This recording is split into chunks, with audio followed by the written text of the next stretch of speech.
alors je lis beaucoup de choses en ce moment, y compris beaucoup d'excès. Nous n'avons jamais dit qu'il ne fallait pas de normes. La norme, elle est même capable parfois de nous protéger. Donc j'évite les excès, mais je dis que malgré tout, il y a un certain nombre de choses qui ne sont pas comprises et qui se traduisent par de la surtransposition ou des choses qui n'ont pas. Je vous prends un exemple parce que, après tout, il faut quand même être un peu concret.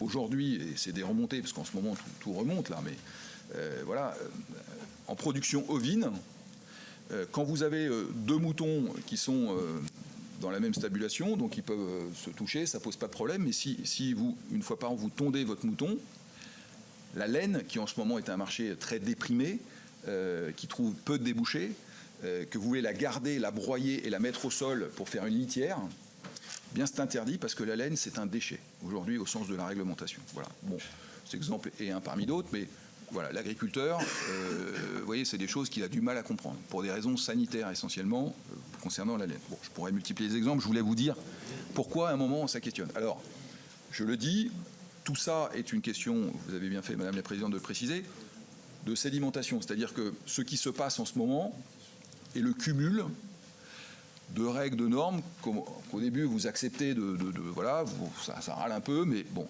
Et puis à un moment, quand vous êtes arrivé dans le trop-plein, eh bien, ça déborde, et c'est le moment dans lequel on est. Et je le dis pour l'ensemble de mes collègues agriculteurs qui sont en ce moment sur un certain nombre de points en France, l'attente est énorme.